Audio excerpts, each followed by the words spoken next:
RPD news की team पहुंची ग्राम पंचायत दारोद, पंचायत समिति सलूम्बर, जिला उदयपुर। सलूम्बर पंचायत समिति सदस्य हेतु वार्ड नंबर 17 के निर्दलीय उम्मीदवार पर्वत सिंह राठौड़ ने आरपीडी न्यूज के माध्यम से बताया कि अगर जनता मुझे सेवा का मौका देती है तो मैं सरकार की प्रत्येक जन कल्याणकारी योजनाओं को जन जन तक पहुंचाकर प्रत्येक क्षेत्रवासी को योजनाओं का लाभ दिलवाऊंगा।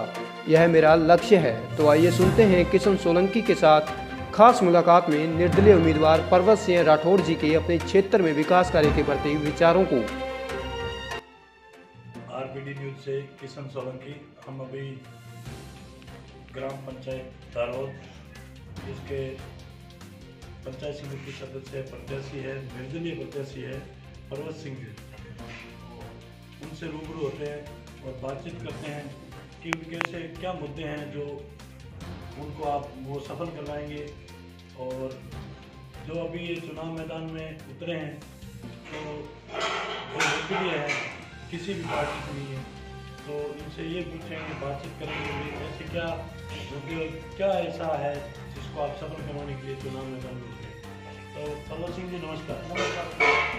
पर्वत सिंह जी ये बताइए कि कौन सी पार्टी से निकल करते हैं? मैं सर बीजेपी का समर्थन तो है ही मेरे जी। तो मैंने टिकट बीजेपी से मांगा फर्स्ट पीरियड में, जब सरपंच के चुनाव हुए थे उस पीरियड में मेरा नाम दिया। उसके बाद में मेरा नाम कोरोना से महामारी से दूर हुआ। उसके बाद में 4 महीने चुनाव नहीं हुए। उसके बाद में अभी जो चुनाव हुए हैं, जब पेपर में ऐलान हुआ कि पंचायत समिति के चुनाव इस तारीख को घोषित किया गया है, तो मैंने फिर मेरे नेतृत्व से मिला तो मेरा नाम बीजेपी से कट गया। फिर दूसरे का नाम आ गया। तो दूसरे का आने के बाद में फिर और तीसरा निर्भय सिंह करके उसको खड़ा कर दिया। निर्भय सिंह को तो हालांकि लेने की कोई जरूरत ही नहीं, मगर पंचायत के मत मांगने के आधार पे पंचायत के अंदर घूमने के लिए उसको खड़ा कर दिया था। उसके बाद में टिकट तो जिसको देनी थी उसी को दे दी और निर्भय सिंह को वापस जिस जगह था उसी जगह बैठा दिया वापस। निर्भय सिंह ने मेरे को सूचना की कि काका जी मेरे को सूचना टिकट नहीं मिल रहा। तो हमने तो मीडिया से सिस्टम भी कराने वाले थे, मगर मीडिया वाला सब छोड़ के ये फिर मैंने जनता संघ मंडल राव साहब से टिकट लिया। टिकट लेकर मैंने, जो मेरे साथ में बुजुर्ग आदमी भी हैं, 15-20 दिन हम भिंडर गए और भिंडर से हम टिकट लाए और सोमवार के दिन हमने जो तारीख थी उसी तारीख के दिन हमने हमारा जो नामांकन दाखिल किया। उसके बाद में आम पब्लिक से मिला, पब्लिक से ये घोषणा की है यदि निर्दलीय में निकल गया, सरकारी योजना जो आएगी, ईश्वर की कसम खा के मैं कह रहा हूँ, एक भी पैसा गरीब का मैं नहीं खाऊंगा। मुझे विजय बनाना, जो योजना आएगी आप तक पहुँचाओ गरीब से गरीब लोगों को। यही मेरा नियम है, यही मेरी जनता संघ का असूल है। बहुत ही अच्छा सुझाव है पर्वत सिंह जी आपका कि आपने जो बताया है कि सरकार द्वारा जो भी कल्याणकारी योजना आएगी वो जन जन तक पहुंचाना मेरा प्रथम उद्देश्य है। बहुत ही बढ़िया है। तो पर्वत सिंह जी ये बताइए कि जो अपना ये बेल्ट है, ये एक किसान वर्ग का बेल्ट है। हाँ, यहाँ ज़्यादा अपने किसान वर्ग के लोग किसान। तो आप अगर इस पद पे आते हैं, जनता आपको चुनती है, तो आप किसानों के लिए आपका क्या प्रयास है? देखो, किसानों के लिए जो धोरे बाकियात हैं, बिल्कुल जो खेतों तक के धोरे बाकियात हैं वो मैं जरूर कराऊंगा। जहाँ जो पाइपलाइन कहीं डलवानी है वो मैं डलवाऊंगा। किसानों के हित के अंदर जो खाद बीज का जो अनुदान आएगा उसको जरूर मैं इनको सूचित कर दूंगा कि किसानों की सब्सिडी तक ये आ गई है, ये किसानों तक में पहुँचाने का मेरा फर्ज है।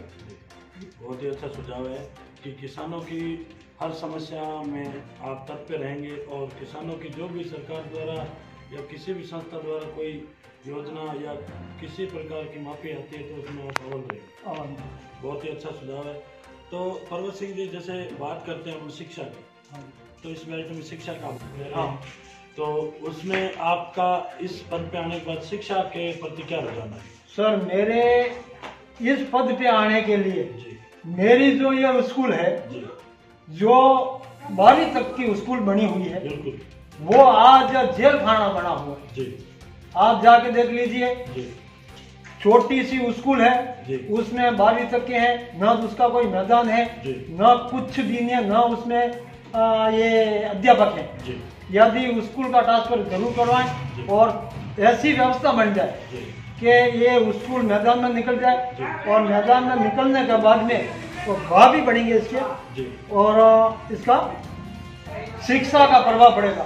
न बच्चों के खेलने का कोई मैदान है, आप बोले कलेक्टर महोदय से शिक्षा मंत्री से लगाकर मेरी स्कूल का निरीक्षण किया जाए। मैं इस स्कूल के निमित्त से भी लड़ रहा हूँ। इस स्कूल की जो जमीन थी वो जमीन इन लोगों ने हड़प ली है और उस पे उन्होंने कब्जा करके वो जमीन बेच दी है। उसके लिए भी इस स्कूल के निमित्त पे भी लड़ रहा हूँ। आप जाके देख लीजिए वो स्कूल। तो अभी जैसे सर हमारे देश में एक कोरोना जैसी महामारी चल रही है, बहुत भयंकर विकराल रूप ले रही है और इस कोरोना महामारी में अभी आप चुनाव प्रचार में घुस रहे हैं, तो क्या लोगों को क्या गाइड कर रहे हैं? सोशल डिस्टेंसिंग का, मास्क वगैरह का बिल्कुल व्यवस्था सर। जो मैं फील्ड में घूम रहा हूँ, यदि 2 या 3 के समर्थन में घूम रहे हैं उनको जरूर मैं कहता हूँ और मैंने निजी मास्क भी लगवाए हैं उन लोगों से, बरोबर।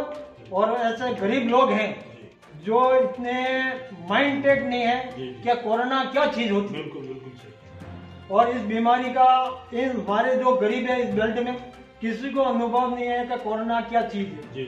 ऐसे लोग हैं, अनपढ़ लोग हैं, गरीब लोग हैं, इनको तक कोई बीमारी का कोई अनुभव नहीं लग रहा।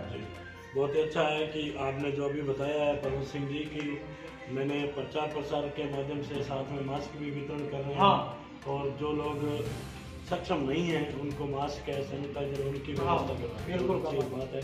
और ये जान है तो जहान है, क्योंकि कोरोना जैसी भयंकर बीमारी है हमारे देश को मान लो बहुत ही ज्यादा प्रकोप फैलता जा रहा है। तो आप अपनी जनता को क्या संदेश देना चाहेंगे? मैं जनता को यही संदेश देता हूँ, मैं विजय होऊंगा तो एक तो कोरोना महामारी से हुआ तो उनको तुरंत इलाज कराने की व्यवस्था करवाना है और आम पब्लिक जो सरकारी योजना आएगी मेरे पास में मेरे को मिल गई, मैं जिस नाम की आएगी उस नाम में उसको मैं जरूर दे दूंगा। बहुत ही अच्छा सुझाव है आपका कि आपने बताया कि जो भी जनता मुझे आप अपना अमूल्य वोट देके विजय बनाए, उसके बाद में जो भी कल्याणकारी योजना आती है सरकार द्वारा, जो भी काम होगा जनता के हित का मैं तत्पर रहूंगा। हाँ, बहुत ही अच्छा सुझाव है। और आरबीडी न्यूज़ के अंदर आपने जो हमें समय दिया है उसके लिए बहुत बहुत धन्यवाद।